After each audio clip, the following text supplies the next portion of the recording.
Um, I've kind of always wanted to make a career out of it, but I was inspired to just pick up the guitar. I think I was in the seventh grade. All the eighth grade students, like all those kids, they were all getting into guitar and stuff. So and they kind of formed like a band, and I just thought it was cool to watch that. I was like, well, I want to do that, but I want to do that in front of like thousands of people. Because I like YouTube was the thing.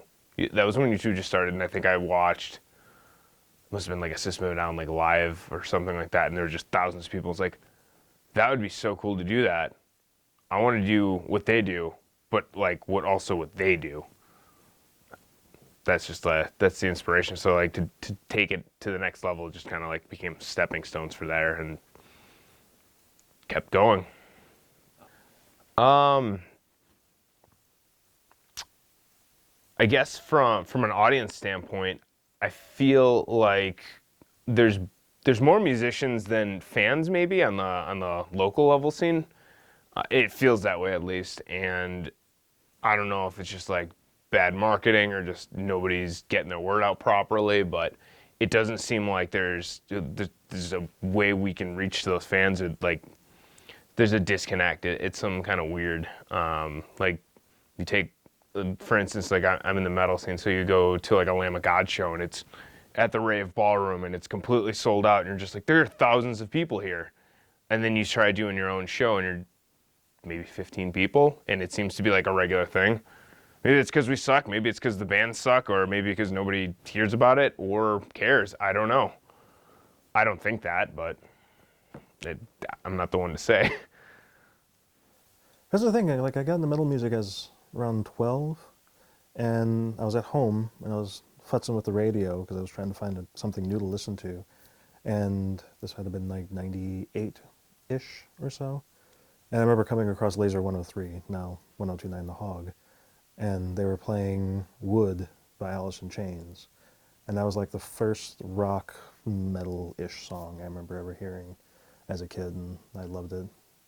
And been down the rabbit hole ever since. And getting into some of the heavier stuff was when I was in high school, and a friend of mine gave me a burnt copy of Slipknot's self-titled album. This is shortly after it came out, probably like just into the early 2000s or so. And that was like my first introduction to the heavier side of metal.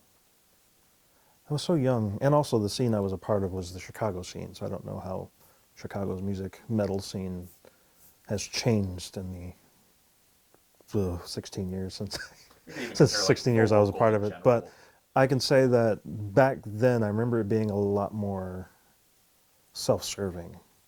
People cared less about each other. People were, you know, fighting over what they thought was only a small piece of the pie because, you know, record label deals weren't flowing as aggressively as they were. And also this was also at the beginning of the MySpace boom as well, when people were transitioning to putting their stuff online, and a lot of bands, you know, found a lot of success from that. You know, probably a big band nowadays that found its early success was Panic at the Disco. Found their early success back on MySpace back in 2003, 2004-ish.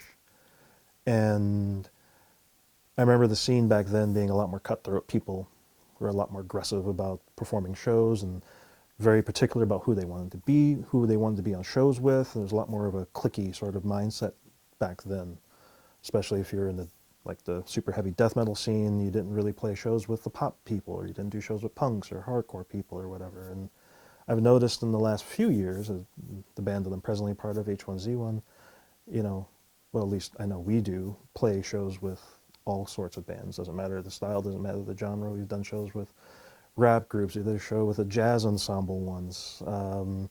We've performed with you know, rock bands. I think we even did several shows with like a couple country groups up at Project Mayhem up north in Rhinelander. So we've, you know, that's the thing I've noticed the difference more so now, is that the people are a lot more, bands are a lot more willing to play with various different people and people from different sides of the world, and it's been a lot more interesting.